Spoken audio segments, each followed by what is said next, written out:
வணக்கங்க. இன்னைக்கு வந்து ஒரு சுவையான ஒரு மோர் குழம்பு தான். நல்லா க்ரீமியா ஒரு மோர் குழம்பு தான். வெண்பூசணிக்காய் போட்ட ஒரு மோர் குழம்பு. ரொம்ப நல்லாயிருக்கும் அந்த குழம்பு. சாப்பிடும்போது மோர் குழம்பு. புளிப்பு அதிகம் இருக்காது. அது வந்து நம்ப எப்படி செய்யலான்னு பார்க்கலாம் வாங்க. அதுக்கு வந்து நான் ஃபர்ஸ்ட்டு வந்து 1 ஸ்பூன் ஜீரகம், 2 சின்ன வெங்காயம், ஒரே ஒரு உங்களுக்கு இன்னும் காரம் வேணும்னா இன்னொரு மிளகா கூட போட்டுக்கலாம். இஞ்சி அந்த 1 கப் தயிருங்க. அதுக்கு இந்த ஒரு துண்டு இந்த மாரி இந்த அளவுக்கு இஞ்சி எடுத்துக்கோங்க. 1 மணி நேரம் ஊற வச்ச அரிசியும், பச்சரிசியும், 1 ஸ்பூன் துவரம் பருப்பு, 1 ஸ்பூன் வந்து பச்சரிசி. 1 மணி நேரம் ஊற வச்சது. தேங்காய் ஒரே ஒரு பத்த தேங்காய். அவ்வளோதாங்க அந்த 1 கப் தயிருக்கு இவ்வளோதான் அளவு. வெண்பூசணிக்காய் ஒரு பாதி சின்ன காய் தான் அது வந்து. அத வந்து நான் வேக வச்சுக்கிட்டேன். உப்புலாம் போடல. சும்மாவே நான் வேக வச்சுக்கிட்டேன். இது வந்து அந்த அரைச்ச விழுதுல அது எல்லாத்தையும் போட்டு மிக்ஸியில அரைச்சோம் இல்லையா? அரைச்ச விழுதுல சும்மா லைட்டா ஒரு சுத்து இந்த அந்த விழுதோட சேர்த்து இந்த தயிரையும் நான் ஒரு சுத்து சுத்தி எடுத்து வச்சுக்கிட்டேன். லைட்டா தான்.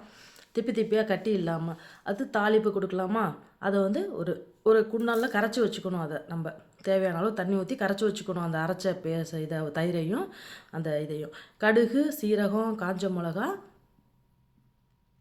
இதெல்லாம் கண்டிப்பா இந்த மாரி தாளிப்புக்கு நீங்க சேருங்களேன். ரொம்ப நல்லாருக்குங்க.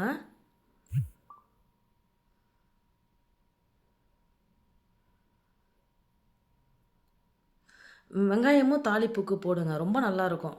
ஆ ஒரு சின்ன வெங்காயம், ஒரே ஒரு சின்ன வெங்காயம் தாளிப்புக்கு போடுங்க.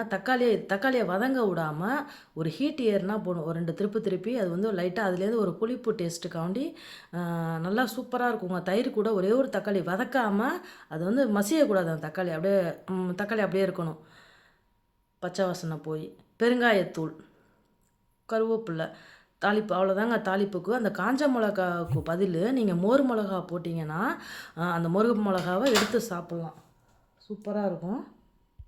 அந்த பச்சை வாசனை போறதுக்காண்டி நான் அந்த தக்காளிய 2 திருப்பு திருப்பி விட்டேன். அவ்வளோதாங்க. அதோட ஃப்ளேவர் இறங்குனா போதும். அந்த மோர் குழம்புல ஊறுனா போதும். அது வந்து நசுங்காம அது அப்படியே இருந்தா போதும். ரொம்ப சூப்பரா இருக்குங்க. அந்த மெத்தட்ல ஒரு முறை நீங்க செஞ்சு பாருங்க. அது அதுக்கப்புறம் நான் கரைச்சு வச்ச அந்த தயிர ஊத்துனேன். தயிரு, அந்த மசாலா. ரொம்ப ஈஸி மெத்தடு. அந்த 1 மணி நேரம் ஊறுன பருப்பு, அரிசி அவ்வளோதானே தவிர, டக்குன்னு ஒரு 10 நிமிஷத்தில குயிக்கா செய்யக்கூடியதுங்க. மனம் அவ்வளோ சுவை சூப்பரா இருக்கும். அந்த மோர் குழம்பு இந்த மெத்தடில நீங்க ஒரு முறை வச்சு பாருங்க. அத வெண்பூசணிக்காய் அத வந்து நீங்க சொரக்காயும் போடலாம். சூப்பரா இருக்கும். தண்ணி காய்கறிங்க சேர்த்தீங்கன்னா, மோர் குழம்புக்கு அல்டிமேட்டா இருக்குங்க. நல்ல ஒரு சம்மர்லலாம் இது மாரி வச்சு சாப்பிடுங்க. சூப்பரா இருக்கும். உப்பு தேவையான உப்பு நல்லா கலந்து விடுங்க. உப்பு அந்த தக்காளி வந்து மசியாம அப்படியே நீங்க மோர் குழம்போட எடுத்து அந்த காய்கறியோட எடுத்து தக்காளிய சாப்பிடலாம். அந்த மாதிரி இருக்கும். இது வந்து அந்த காய் போட்டோனே தண்ணியா இருக்கும். ஆனா நீங்க சாப்பிடும்போது பார்த்தீங்கன்னா, திக்காயிடும். அந்த குழம்பு வந்து திக்காயிடும். லைட்டா அப்படி பொங்கி வந்தாலே போதும். கொதிக்க வேணாம்.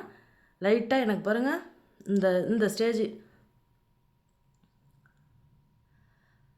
அவ்வளோதாங்க. லைட்டா எனக்கு வந்து பொங்கி வந்தது. அவ்வளோதான் நான் நான் ஆஃப் பண்ணிட்டேன். அவ்வளோதான். நீங்களும் இதே மாதிரி கண்டிப்பா ட்ரை பண்ணி பாருங்க. பிடிச்சிருந்தா ஒரு லைக் பண்ணுங்க, ஹைப் பண்ணுங்க.